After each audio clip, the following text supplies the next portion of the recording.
আসসালামু আলাইকুম। আপনারা জানেন যে লন্ডনে একটা বিশেষ বৈঠক হতে যাচ্ছে ডক্টর ইউনূস এবং তারেক রহমানের মাঝে। এই বৈঠকটা নিয়ে নানান ধরনের ষড়যন্ত্র শুরু হয়েছে এরই মধ্যে। এখানে সরকারের ভেতরে একটা পক্ষ আছে, যেই পক্ষটা দুই দিকে খেলার চেষ্টা করে। এর মধ্যে সবচাইতে বড় কালসাপ হচ্ছে আসিফ নজরুল এবং মনির হায়দার। মনির হায়দার হচ্ছে পৃথিবীর সবচাইতে বড় ধরনের একটা ভদ্র বাটপার যাদেরকে বলে। এই বাটপারির যদি পিএইচডি বা পোস্ট ডক্টরেট যদি করা লাগে তার কাছ থেকে করতে হবে। এত সুন্দর, এত ভদ্র, নম্রভাবে আপনারা বুঝতেই পারবেন না আপনারা কি বললো। ধরেন আমার সম্পর্কে সে একজনের কাছে বাজে কথা বলবে না, ইলিয়াস ছেলেটা কিন্তু ভালো, হ্যাঁ ছেলেটা ভালো, কিন্তু সমস্যা হচ্ছে ও মাঝে মধ্যে বিভিন্ন মেয়ে মানুষ নিয়ে তারপরে মদ খায়, মেয়েদের সাথে যখন মিলে তখন একটু মদ খায়, হ্যাঁ কিন্তু ছেলে কিন্তু ভালো।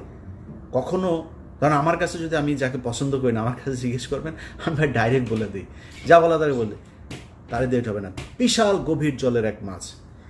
এরা সব শেষ যখন কিনা সিটি কর্পোরেশনের এই যে গ্যাঞ্জাম হইল, আমি খুব দায়িত্ব নিয়ে বলছি, ইশরাক এই ধরনের ছেলে না যে আপনারা আজ পর্যন্ত দেখেন না ইশরাকের এই চরিত্র, যে জোর করে যায় তালা ভাঙবে, জোর করে যায় নিজেই শপথ নিয়ে তারপরে মেয়র হয়ে যাবে। এই চরিত্র ইশরাকের আপনি জীবনে কোনো দিন দেখেন নাই, এবার দেখেছেন। কেন দেখেছেন? এর পেছনে অনেক কারণ আছে। আমি সব কিছু আপনাদের সামনে বলছিও না, ওইটা নিয়ে ভিডিও করছিও না, যেহেতু আমি এটা ওই আলোচনায় যাচ্ছি না। বাট এই বৈঠকটা হয়েছে উপদেষ্টা পরিষদের। ডক্টর ইউনূস নিজে চান নাই, কেন চান নাই সেটা আবার ইশরাককে পছন্দ করে না, বিএনপির কাউকে বসতে, এই জন্য না, এটা অনেক কারণ আছে। এটার লিগ্যাল অনেক ব্যাপার স্যাপার আছেন। তো এগুলো মিলে উনি চান নাই যে ওই নির্বাচনটাকে কেন্দ্র করে তারপরে এই কোর্টের রায় অনুযায়ী ও বসুক, উনি চান নাই। তো সিদ্ধান্তটা সব উপদেষ্টারা মিলে নিয়েছেন। এটাকে ইশরাক এবং বিএনপির কাছে গিয়ে আসিফ নজরুল এবং মনির হায়দার এমনভাবে প্লেস করেছেন যে আপনাকে বা তোমাকে বসতে দিতে চাচ্ছে না আসিফ মাহমুদ আর হচ্ছে মাহফুজ আলম। এই দুইজন হচ্ছে তোমার শত্রু, দুই পক্ষকে মুখোমুখি করে দিল। দেখেন এখন এরা যখন জানলো যে হ্যাঁ ও আমার বসতে দিবে না, তখন ওরা হ্যাঁ আমার কথা শুনবে না। বিএনপির পুরো সাংগঠনিকভাবে একদম সর্বোচ্চ জায়গা থেকে ইশরাককে ছাড়পত্র দেওয়া হয়েছে, না এটা আমাদের জিততেই হবে, এইটা দিয়েই দরকারের সরকার পতনে চলে যাব আমরা। মাঝখানে কি হইল? ওইদিকে গোয়েন্দা সংস্থাও পাম দিচ্ছে এই দুই পক্ষকেই, দিয়ে গ্যাঞ্জামটা বাধায় দিল।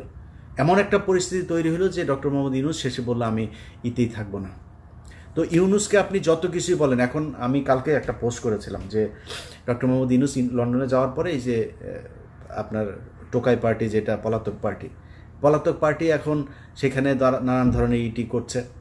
সারা জীবন বিএনপির কাছে কিন্তু লন্ডনে সারা জীবন মার খেয়েছে ওইখানে, এবার তারা বিশাল আকারে দিয়ে। তো আমি এটা পোস্ট করেছিলাম যে বিএনপির উচিত ডক্টর মোহাম্মদ ইউনূসের ইয়েতে থাকা।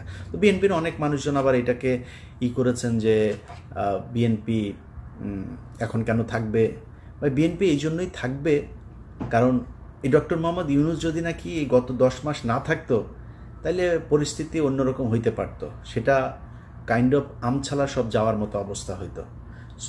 আবার স্টুডেন্টদের সাথে আপনি দুর্নীতি করছে, এই যে আপনার কি এই যে হান্নান মাসুদকে নিয়ে আলোচনা হচ্ছে, দুর্নীতি করছে তো অনেকেই দুর্নীতি করছে, করে না কে আমার এইটা বলেন, যে ওই দলের এই ব্যক্তি এই পর্যন্ত ক্ষমতায় ছিল, করে নাই, করে তো। এই ছেলের তো আপনার জুলাইতে তার যে অবদান, এটা ভুলে যেতে পারবেন না। তো এই জায়গায় রেসপেক্ট রাখতে হবে। এদের কারণে আপনি আজকে অনেক কিছু পেয়েছেন, অনেক কিছু সহজ হয়েছে, এটা মাথায় রাখতে হবে। তো আপনি এখন মনে করছেন যে না আমরা কেন থাকবো, বিএনপি কেন থাকবে? বিএনপি এই জন্যই থাকবেন, আওয়ামী লীগের প্রশ্নে আমাদের সবাইকে এক থাকতে হবে, এই জন্যে থাকবেন।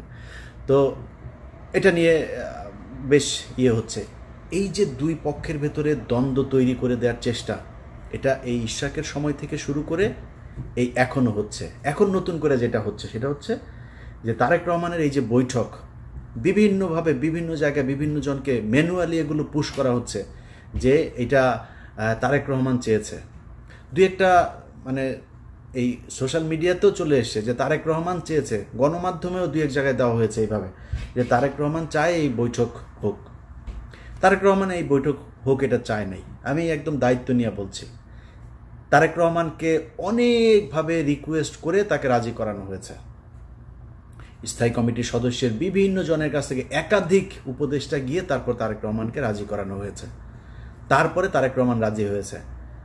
এখন তারেক রহমান রাজি হয়েছে, তারেক রহমান রাজি না হইলে খুব ভালো হইতো, তারেক রহমানকে আমি ভালো বলতাম। নো, তারেক রহমান যে রাজি হয়েছে এটাই ঠিক করেছে।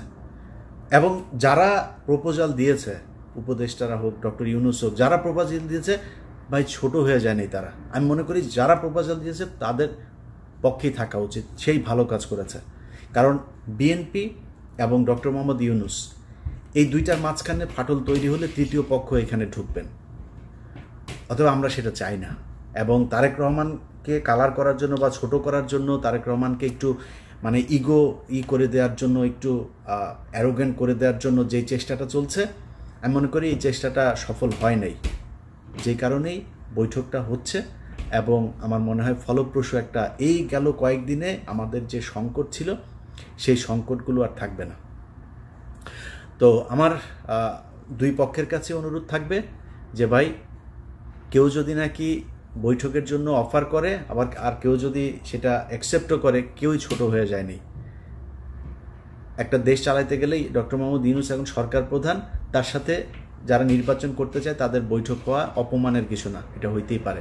কিন্তু যারা করতে চাচ্ছে বিষয়গুলো, যে তারেক রহমান খুব অসহায়, তারেক রহমানের একদম মানে ইচ্ছা হচ্ছে যে এখন তারেক রহমান এই করতেই চায়, এরকম এটা বলে যারা তারেক রহমানকে ছোট করার চেষ্টা করছে বা বৈঠকটা বাতিল করার চেষ্টা করছে, আমার মনে হয় তাদের এই কুয়াশাটা হবে না, মানে সফল হবে না। এবং হয় নাই দেখেই বৈঠকটা হইতে যাচ্ছে। আমরা বিশ্বাস করি এই বৈঠকে সামনে নির্বাচন নিয়েও দুই পক্ষের মধ্যেই একটা নমনীয় থাকবে, দুই পক্ষই ছাড় দেবে। এবং ডক্টর মোহাম্মদ ইউনূসেরও আমি মনে করি তিনি সম্মানিত একজন মানুষ, তিনারও অহেতুক নির্বাচনটা খুব বেশি পিছিয়ে নিয়ে যাওয়ার কোনো কারণ আছে বলে আমি মনে করি না। নির্বাচনটা হয়ে যাওয়া উচিত। এনসিপি যদি চায় যে নির্বাচন করবে, ডক্টর মোহাম্মদ ইউনূস যদি সেটার প্রধান হিসাবেও থাকতে চায়, নির্বাচন করুক। বাংলাদেশের মানুষ তাদেরকে যদি চায় তারা আসবে, বিএনপিকে চাইলে বিএনপি আসবে। সো আমার মনে হয় নির্বাচন আর এই সংস্কার, এই দুইটাকে সাংঘর্ষিক একটা জায়গায় না নিয়ে নির্বাচন নিয়ে একটা সংস্কার অলরেডি 10 মাস হয়েছে। আমার মনে হয় এর ভেতরে অনেকগুলো কাজ হয়েছে। এখন নতুন করে আরও যেই কয়দিন সময় হাতে আছে, এই কয়দিন এটা আমার মনে হয় 1 মাসেই সম্ভব। 1 মাস হিউজ টাইম। 30 দিনে এই ধরনের সংলাপ করে একটা সুনির্দিষ্ট জায়গায় পৌঁছানো যায়।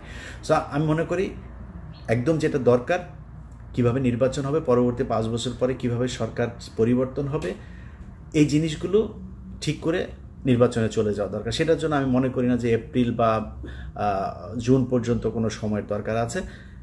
বিএনপি যেহেতু চাচ্ছে, আমার মনে হয় ডিসেম্বরের মধ্যে নির্বাচন দেওয়া সম্ভব।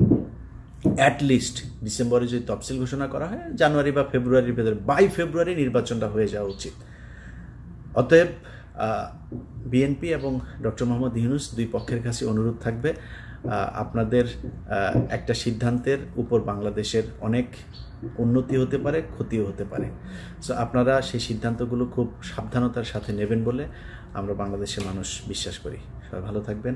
আল্লাহ হাফেজ।